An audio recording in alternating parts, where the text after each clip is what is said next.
يبدو للوهلة الأولى أن هذه الحيوانات من الزواحف لم يحل محلها من هو أكثر فعالية من الثدييات، ولكن بلا منازع فإن ميزاتها مكنتها من السيطرة على منافسيها. فعملية الأيض لديها بطيئة، وهذا يعني أن باستطاعتها الغوص لمدة أطول وبحاجة إلى كمية طعام أقل. هذه التماسيح لم تتناول طعامها منذ 4 أشهر.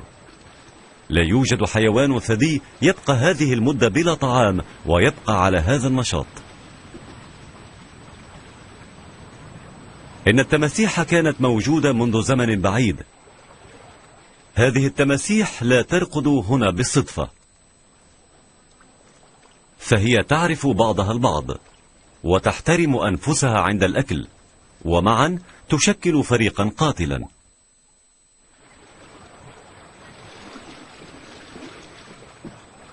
إنها تشبه قطعان الذئاب المفترسة، وقلة فقط من الحيوانات الأخرى تجرؤ على تحديها.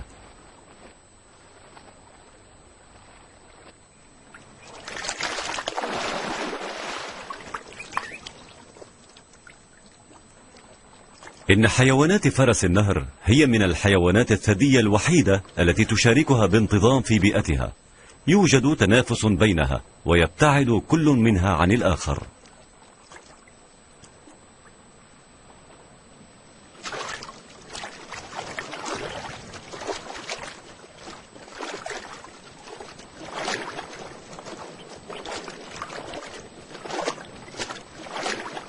يلتقيان فقط على ضفاف الأنهر، ومع كل الاختلافات بينهما فإن هنالك الكثير من الأمور المشتركة بينهما، فكلاهما ضخم.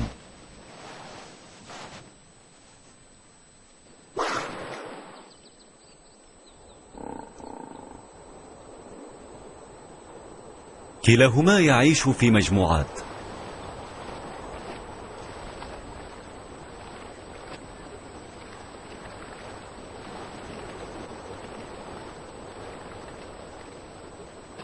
وكلاهما يقسم النهر إلى مناطق نفوذ، وتدافع عن هذه المناطق الذكور.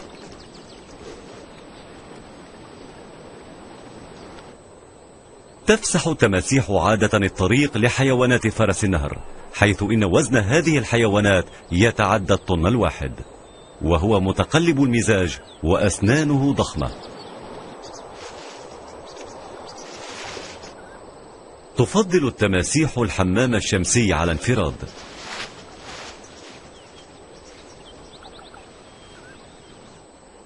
لكن عند ولادة عجول فرس النهر تجدها التماسيح فريسة دسمة. وبالرغم من ذلك فإن أنثى فرس النهر تترك القطيع حتى تلد، وتتأكد من أن عجلها صغير يتطبع بطباعها، وفي هذا الوقت تكون حريصة على عجولها. إن شهر أكتوبر شهر التناسل، وتقوم ذكور التماسيح بجمع الإناث حولها.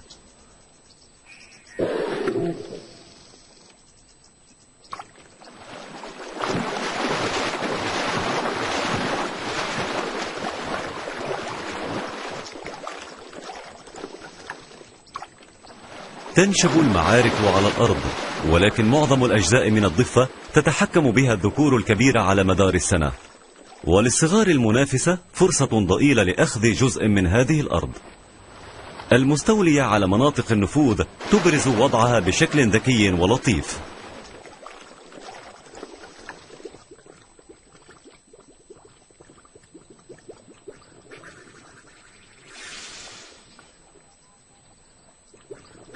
هناك إشارات كالرائحة مثلا يفرزها الذكر لإغراء الإناث للقدوم إلى المنطقة.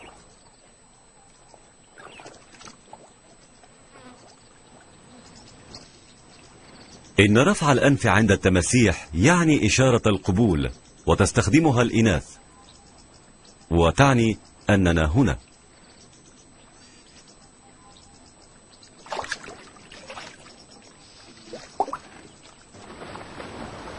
هذه الحركة هنا تعني سلوكا عدوانيا.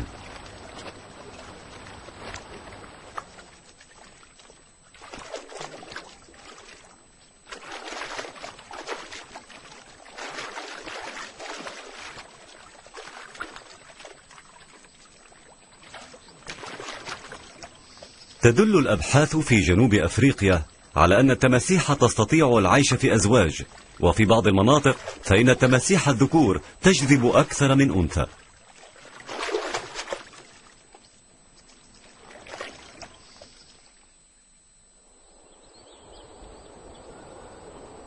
عند انقضاء فصل التناسل يعم الهدوء والسلام مرة أخرى.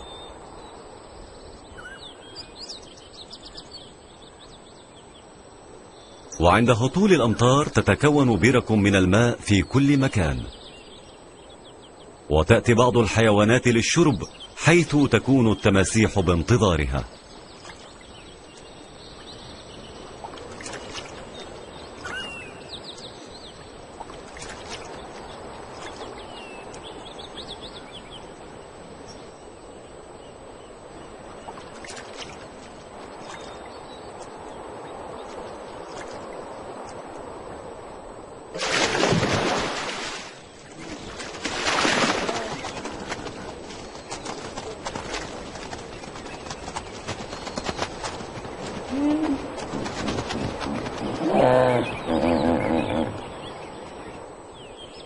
الجو يتغير بشكل مذهل وسريع، وكذلك سلوك التماسيح.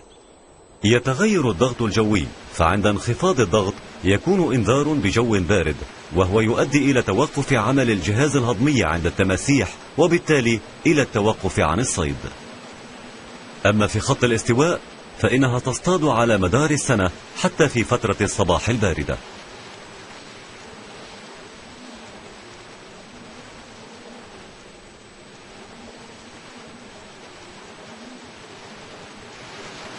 بالنسبة إلى التماسيح فإن المطر هو مجرد إزعاج لها، إذ يغطس الواحد منها تلو الآخر للسباحة بسلام تحت السطح بعيدا عن الضجيج. إن الأمطار تعمل على ارتفاع منسوب مياه النهر، ويتغير شكل المنحدرات العميقة، وتصبح الضفاف الرملية مغطاة بلون أسمر كاكي.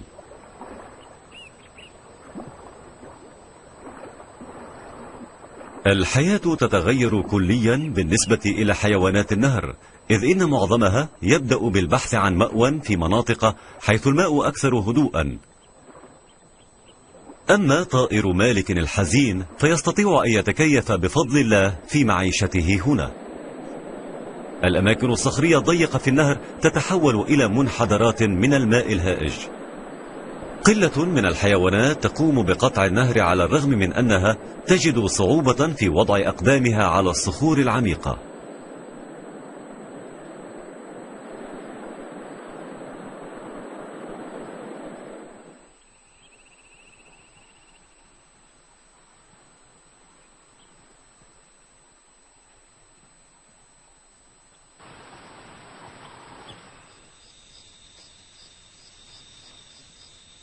يناير، حيث توقف المطر منذ أسابيع وانخفض منسوب المياه.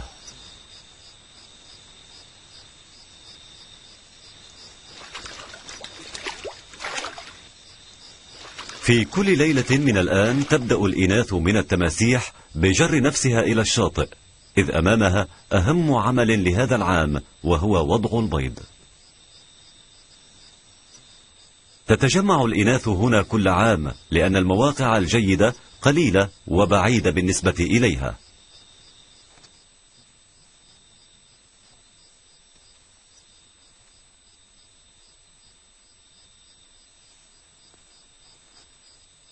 على كل أنثى أن تحفر لنفسها حفرة كبيرة، فالساعات القليلة المقبلة ستقرر نجاحها في التناسل لسنة من الآن.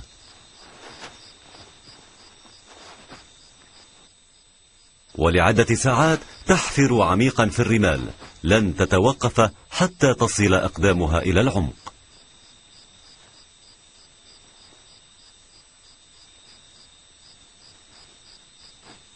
تضع البيضة تلو الأخرى لمدة 20 دقيقة تقريبا. الحيوانات الأكبر عمرا قادرة على وضع 100 بيضة، ولكن أنثى صغيرة كهذه قادرة على وضع 30 إلى 40 بيضة على الأكثر. عندما تضع آخر بيضة تنهض بعناية باعتمادها على ذيلها حتى لا تسحق البيض.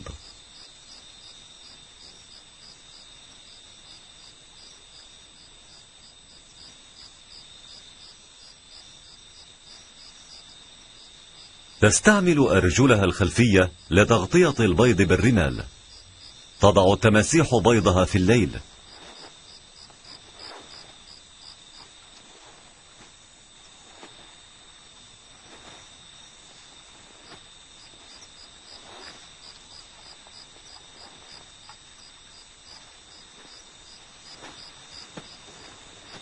وبعناية تامة تدوس الرمال، ولكي لا يضيع ما فعلته سدى وجب عليها عدم ترك أي أثر خلفها.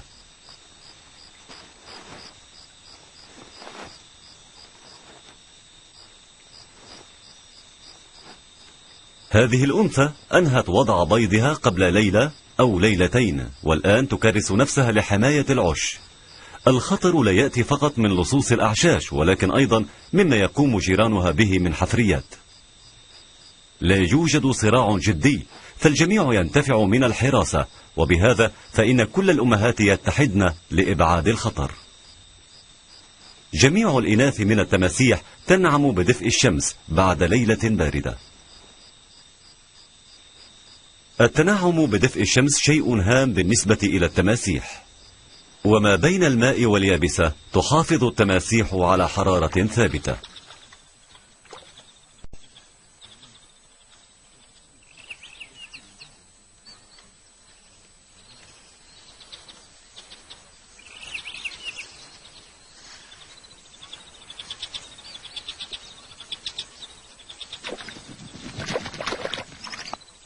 الحرارة أيقظت ورل الفيل، وهو حيوان من الزواحف، إنه لص بارع في سرقة البيض.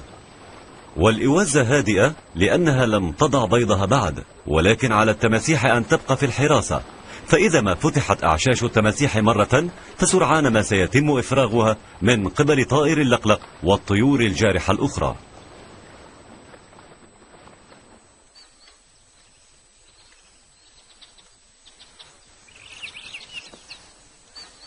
لهذا السبب فإن التماسيح ترقد على أعشاشها منذ البداية حتى تفقيس البيض، ول3 أشهر طويلة وبلا طعام. وفي غضون ذلك تحوم حيوانات الورل منتظرة الفرص.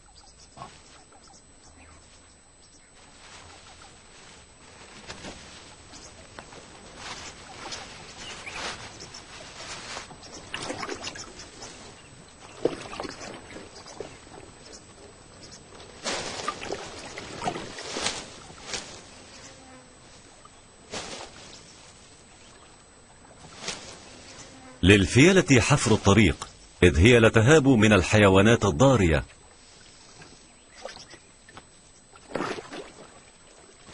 من وجهة نظر التماسيح فإن الفيل وحوش ضخمة، وما زالت تصر على عدم فتح الطريق.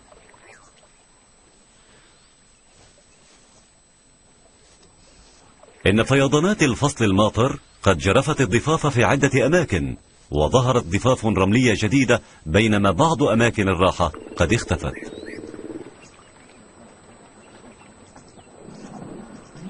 أجزاء من بعض المناطق قد جرفت، وحاول أصحاب هذه المناطق التوسع بها.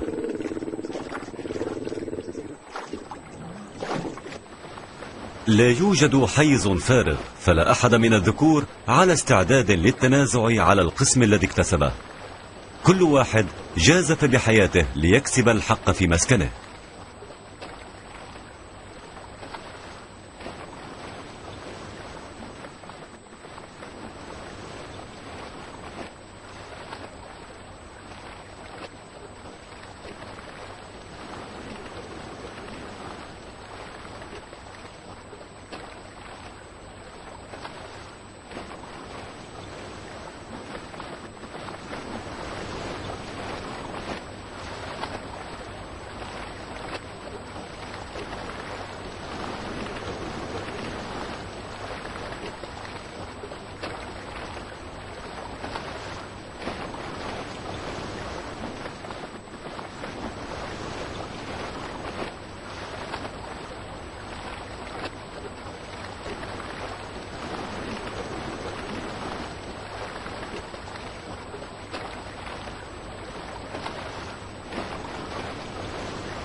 إن حيوانات فرس النهر هنا لا تتعارك في الحقيقة. معظم هجماتها هي للاستعراض فقط ودون إيذاء الخصم. المشاجرات الحقيقية بين حيوانات فرس النهر حول مناطق النفوذ كانت دائما تؤدي إلى جراح، ولا سيما عند البدء في استعمال أنيابها بشغف وبشكل قاتل. ومن دون منطقة خاصة بها لا يمكن لحيوانات فرس النهر التناسل.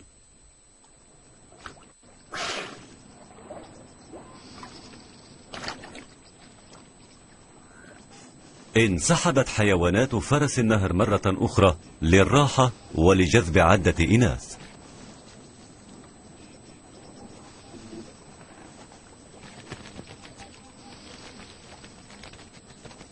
ويعلن حيوان فرس النهر ملكيته باحتفال مناسب.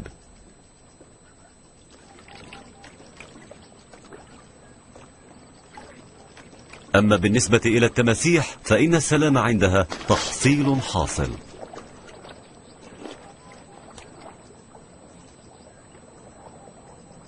لا يوجد لحيوانات فرس النهر مشكلة مع أقوى الحيوانات الضارية في النهر، لكن هناك ما يعرضها للأخطار، إنه الشريط. هذا الشريط ينصب لصيد الظباء في الأجمة على ضفة النهر، إلا أن الشرك قد أمسك أنثى فرس النهر في قدمها.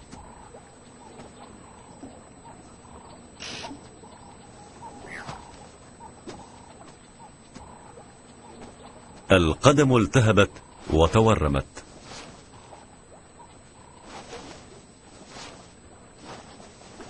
معاناة الأنثى المصابة تعني وجبة مجانية للطيور النقارة، وبشكل خاطئ يتصور البعض هذه الطيور بأنها فاعلة خير، لكنها لا يهمها التئام الجرح، إذ في نهاية المطاف فإن الجزء المصاب ما هو إلا طعام لها. إن أنثى فرس النهر تبدو كسولة وفاترة الهمة عندما يبدأ الطائر برشاقة بقطع اللحم لمعظم الحيوانات المجروحة، فإن هذه عملية تنظيفية قيمة.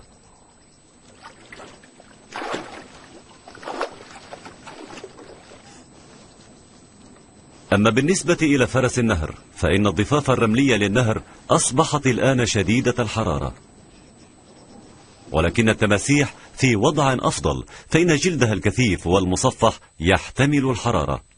تحاول أنثى فرس النهر المصابة التقليل من عذابها، وذلك بالولوج في الماء البارد.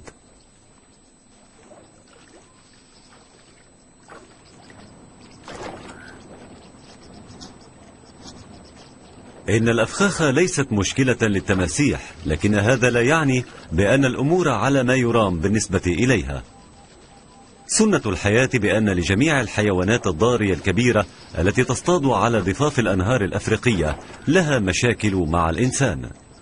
في بعض الأنهار مثل نهر تانا في شمال كينيا أكثر من 50 شخصا يلاقون حتفهم سنويا من هجمات التماسيح.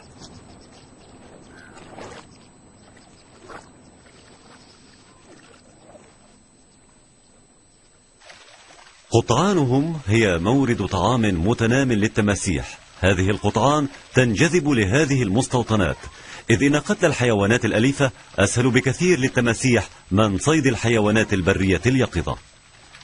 يحاول الرعاة طرد التماسيح قبل أخذ حيواناتهم، لكن الرعاة لا يأخذون هذا الأمر بجدية، ما يؤدي إلى نتائج مميتة.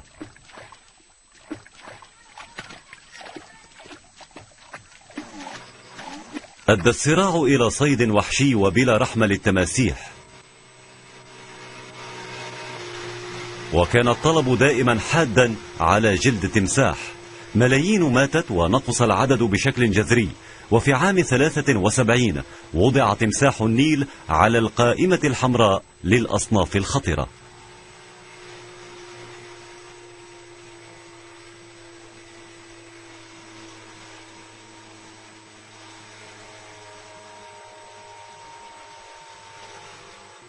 لا توجد بنادق في القارب، ولا داعي لهذا التمساح من الخوف على حياته.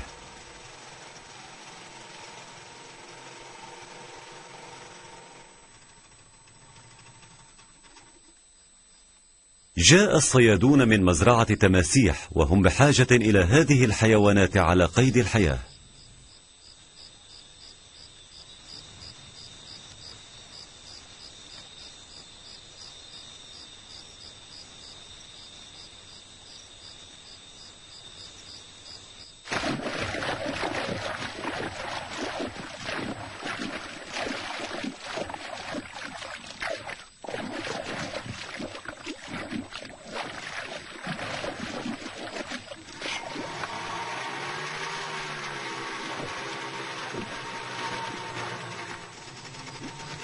بعد ربع ساعة أصبح التمساح منهكا بشكل تام، لم تعد له القوة في عضلاته.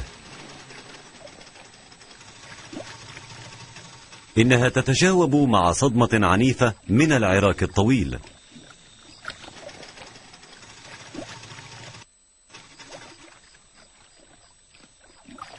من الآن وصاعدا أصبح عمل الصياد سهلا، لكن عليه أخذ الحذر والاحتياطات.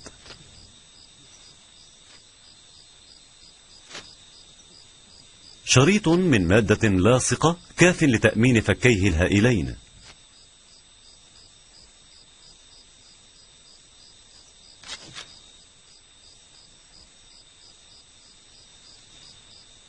إن لدائن الشاش ستحمي عينيه في الرحلة المقبلة لعدة مئات من الكيلومترات. وأخيرا يلف بالخيش ليسهل حمله. سيعيش جنبا إلى جنب مع أكثر من 200 تمساح خصصت للإخصاب.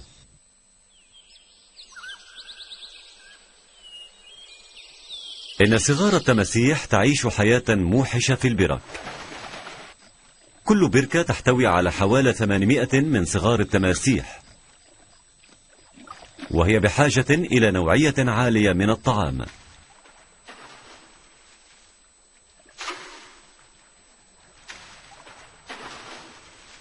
وضعت التماسيح في الإنتاج بالجملة في قطاع المواشي أو الدواب. إنه نوع من الاستثمار.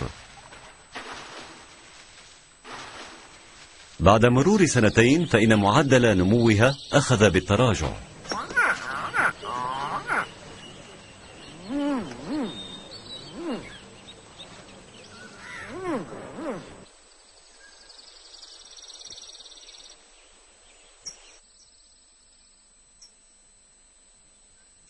إن جلد تمساح المزارع أفضل بكثير من جلد تمساح البراري، ومنتهكو صيده يجدون صعوبة في تسويق الصغير ويباع في المطاعم الفخمة.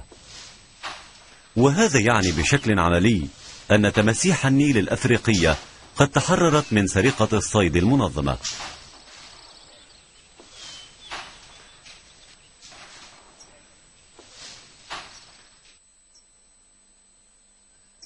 بينما هذه الحيوانات تموت لتصبح حقائب وأحذية، فإن على الأبواب جيلا جديدا سيطل على هذه الحياة. الجمع المرخص للأعشاش البرية وتلك التي تضعها الحيوانات المأسورة تنتج سنويا ما يعادل 500 بيضة.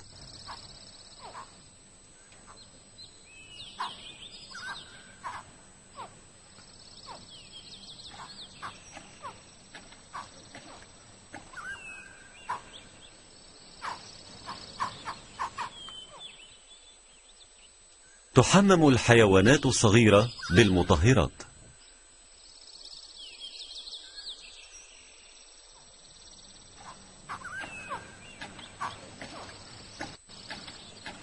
هذه المواليد الصغيرة تزن فقط 1 على 4000 من وزن أمها.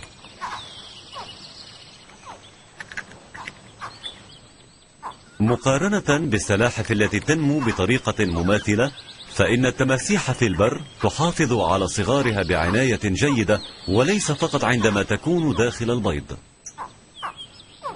وتساعد الأم من التماسيح صغارها، وعندما تشعر أن البيض على وشك التفقيس تسارع إلى حفر العش.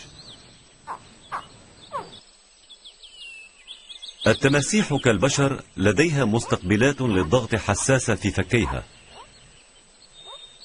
عندما يمتلئ حلقها القابل للتمدد تبدأ بالتفقيس في الحفرة، والأم تسرع ذهابا وإيابا حتى لا تتركها بلا رعاية لمدة طويلة، وتستمر بنقل الكثير منها من اليابسة، ولا تستطيع الانتظار الآن طويلا، فلديها صغار في الماء بلا حماية.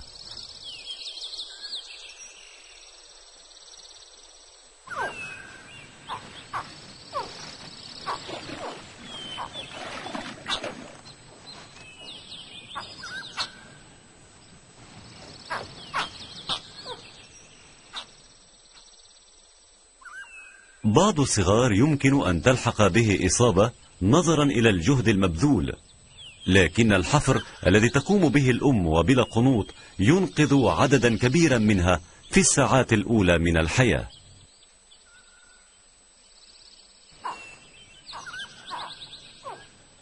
وتخرج الأخيرة من قشورها بواسطة فم الأم، ومعظم الصغار تكسر قشرة سطح البيضة، ولا سيما إذا كان التراب فوق العش محكما.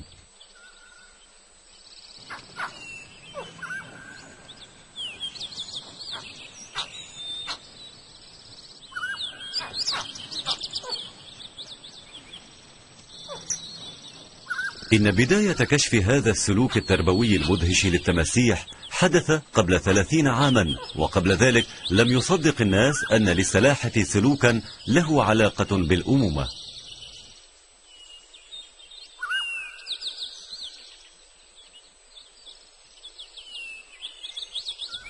وبعد عدة رحلات ما بين اليابسة والماء، فإن العش يصبح صامتا أي خاويا، وتختفي الأم نهائيا مع آخر صغارها أسفل ضفة النهر، لكن واجبها بعيد عن النهاية.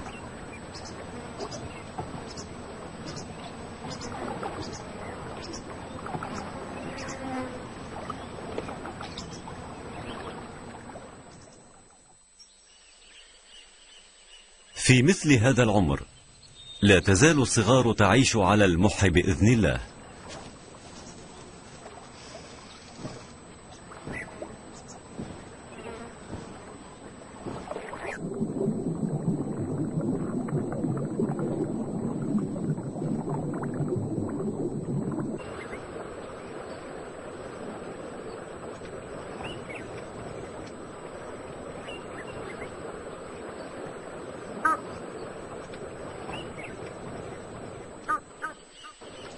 باستطاعة الصغار العناية بأنفسها بعد 6 أشهر من ولادتها.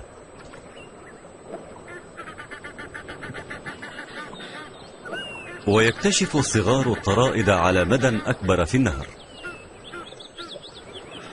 سبب نجاح التماسيح هو مقدرتها استكشاف طرائدها على مدى واسع، بدءا من الحشرات حتى الجواميس.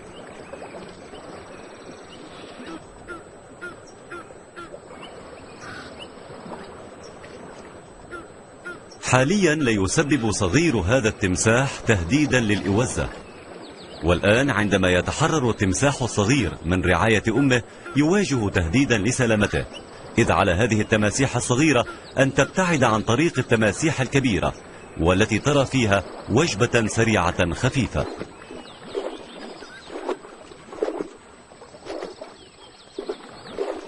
من الصعوبة بمكان إيجاد ضفاف ضحلة على النهر. ينساب الماء ببطء مخلفا شواطئ رملية، بينما يترك في الخارج منحنيات معلقة. هذه العوامل الطبيعية التي تحصل لهذا النهر تؤثر نتائجها في التماسيح وحيوانات فرس النهر. إنها رحلة شاقة لحيوانات فرس النهر.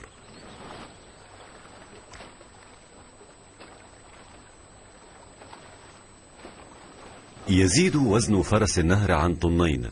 خطوة خاطئة تسبب له سقوطا في الانحدار تودي به إلى الهلاك.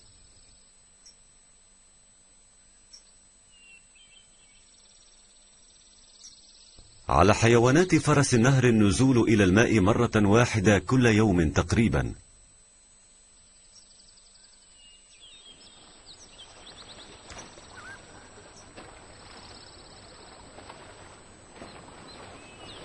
أفراس النهر ترعى معظم الأحيان ليلا، والحالة الشاذة الوحيدة لهذه عندما يكون الجو ملبدا بالغيوم، فنراها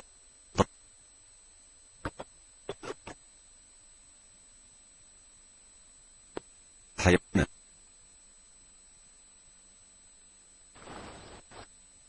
ومن دون هذا الوجود فإن الضفة سحيقة العمق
كل شيء يبدو جميلا، مياه ضحلة وضفة مألوفة.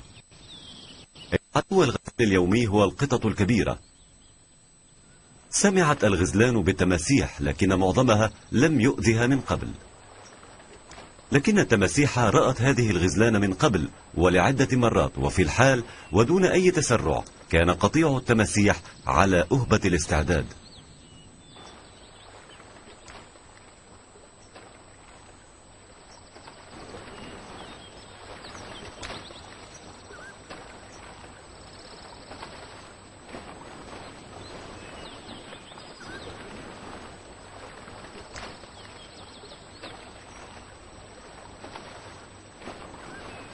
وحتى اللحظة فإن الغزلان لم تدرك الخطر المحدق بها.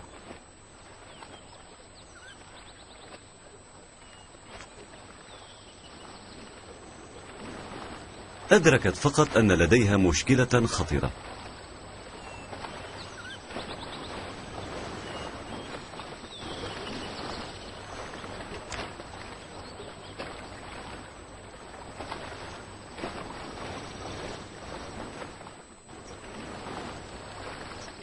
أكثر من 20 تمساحا يشارك في مجزرة مخيفة كل عام.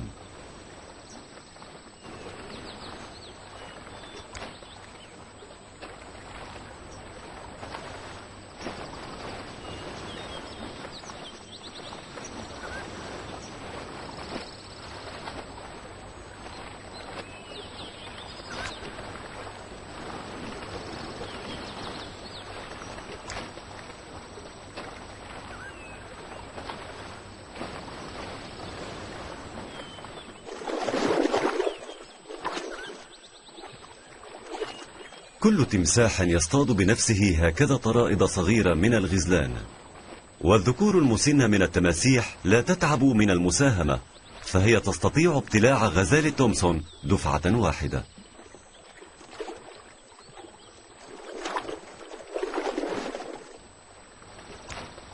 التماسيح الأصغر أكثر تعاونا، حيث تجد صعوبة في تقطيع الغزلان.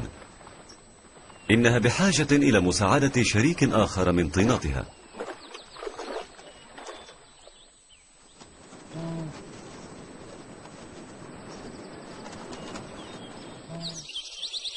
في بداية شهر أغسطس يصل النو إلى النهر. لا نية لها في عبور النهر، فالعيش كافيا حولها.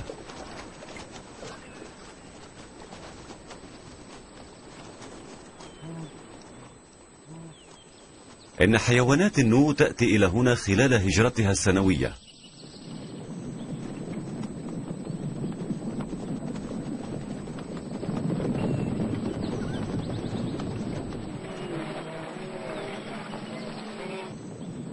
بعد أسابيع قليلة تصبح السهول مغطاة بالماء، والقطعان تريد يائسة الرحيل إلى مراع جديدة.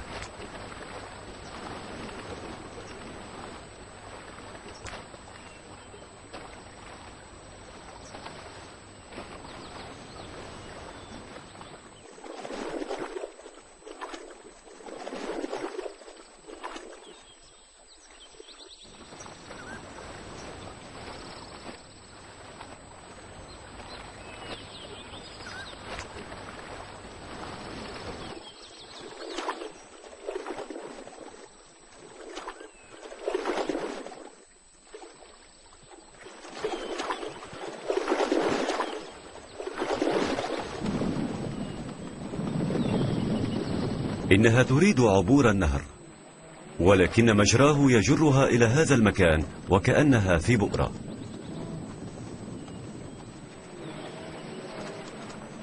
وجدت نفسها تكافح في تيارات ماء عارمة ومخادعة. انجرفت الحيوانات بعيدا،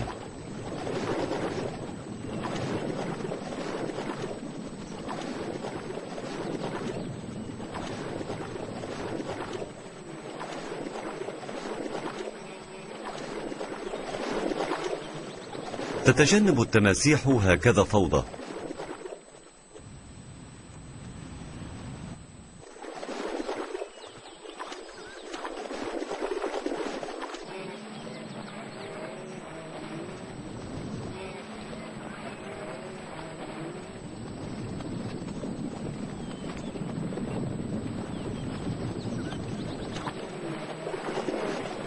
من بين كل أخطار العبور، فإن حيوانات النو على الأقل نسبيا تكون آمنة من خطر التماسيح طالما هذه الحيوانات تلتصق ببعضها البعض.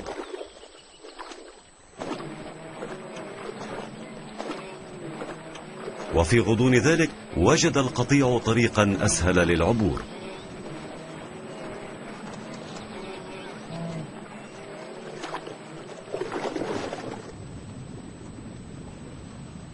الصيد هنا ليس بالسهل للتماسيح، إذ لا تستطيع بسهولة التقاط طريدتها من على الضفة، وكذلك فإن هذه الحيوانات أكثر قوة ورشاقة من غزلان تومسون، لكن المتخلفة منها أعطت الفرصة للتماسيح.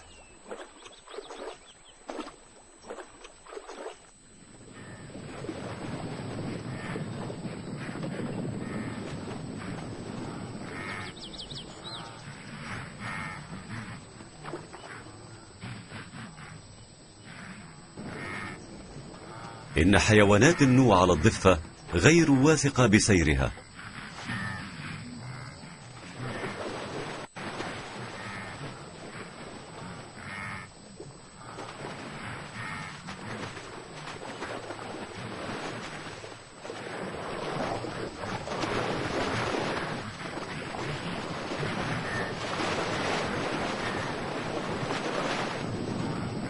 لقد تخطت حيوانات النو المنحدر، وأصبح العبور سهلا والمنظر جامعا لآلاف من الحيوانات في الماء.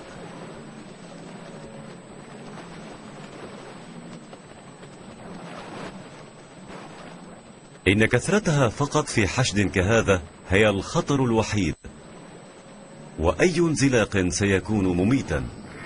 إن عجول النو فقدت الاتصال بأمهاتها، وكانت تركض حول حافة الطريق، وأصبح عمرها الآن 6 أشهر فقط.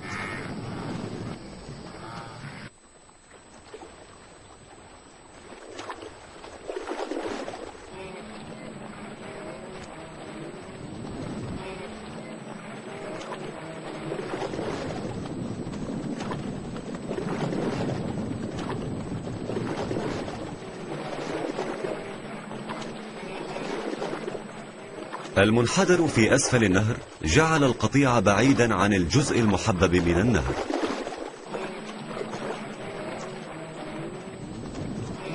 الشواطئ الصخرية بشجيراتها الكثيفة تبطئ النزول لعبور النهر.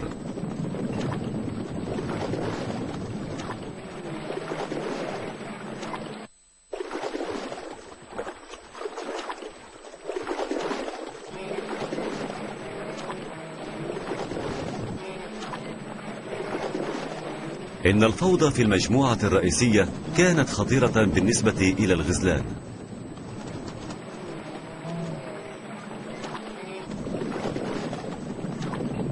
على الغزلان الإسراع، فحالما تذهب آخر مجموعة من حيوانات النو سوف لن يكون لديها أي حماية عند وصولها إلى الماء.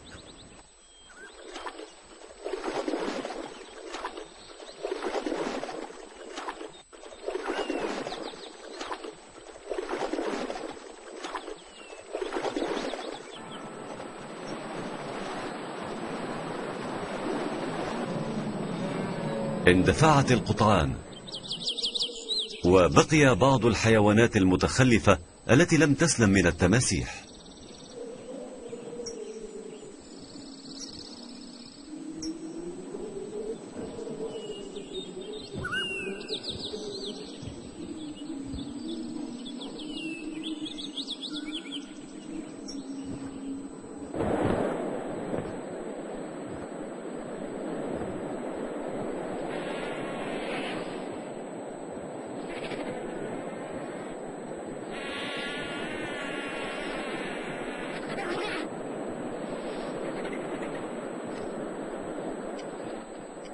يزود النهر الطيور التي تقتات بالفضلات لأسابيع.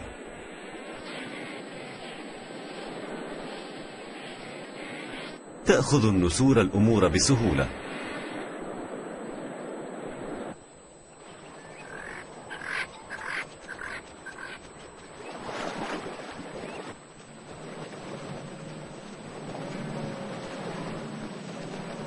حصر القطيع الذي كان موجودا في منحنى النهر.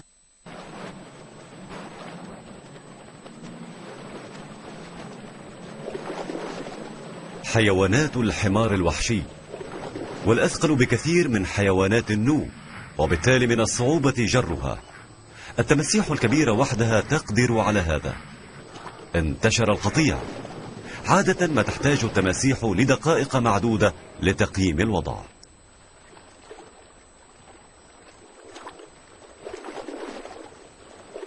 إن التمساح الذكر المسؤول بدأ الهجوم أولا.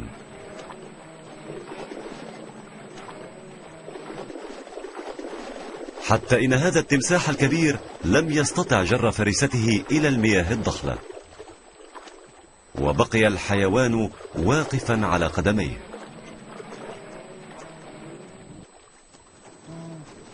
انتهز التمساح الفرصة المناسبة لاختيار ضحية منفردة.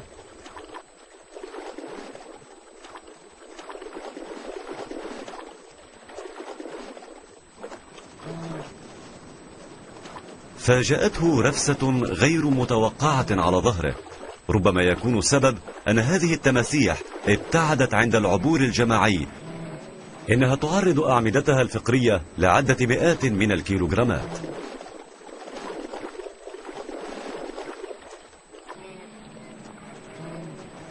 وبالتالي وجدت حيوانات الحمار الوحشي نفسها محصورة في بقعة عند الجدار المنحدر للضفة.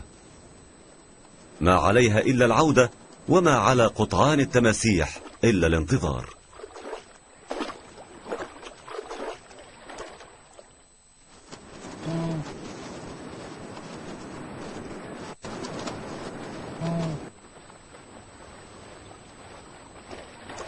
التماسيح تهاجم، ولكن بلا جدوى. والمرة تلو الأخرى ينقاد الحمار الوحشي إلى الماء الهادئ والمخادع.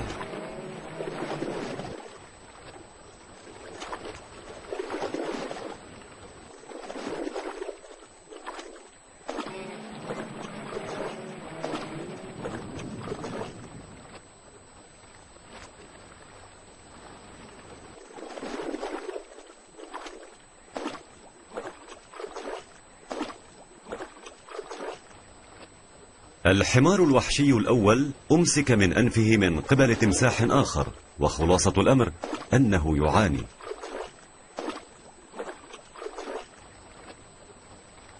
والحيوان الثاني لم يسلم أيضا.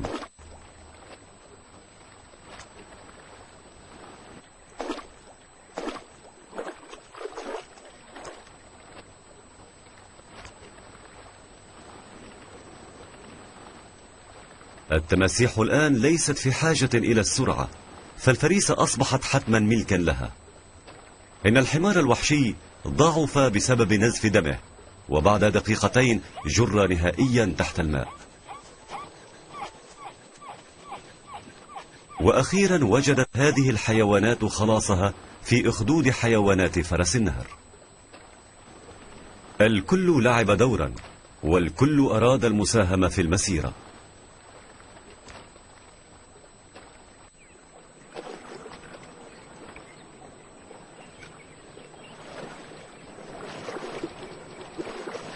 قلة من التماسيح بذاك الحجم الكبير تستطيع وحدها أكل حمار وحشي قتل حديثا.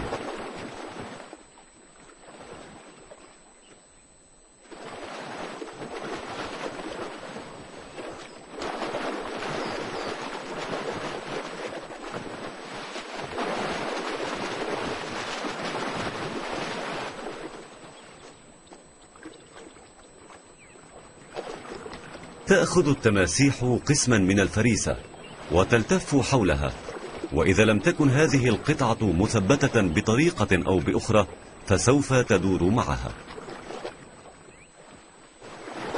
هذا المنظر من العنف والدم ربما يبدو كريها لنا.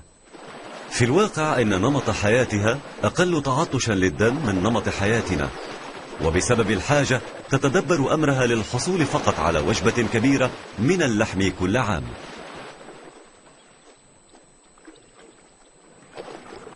في غضون عام هذا القطيع الكبير من التماسيح قتل حوالي 50 ظبيا وحمارا وحشيا. إنه صياد ذكي ومحنك.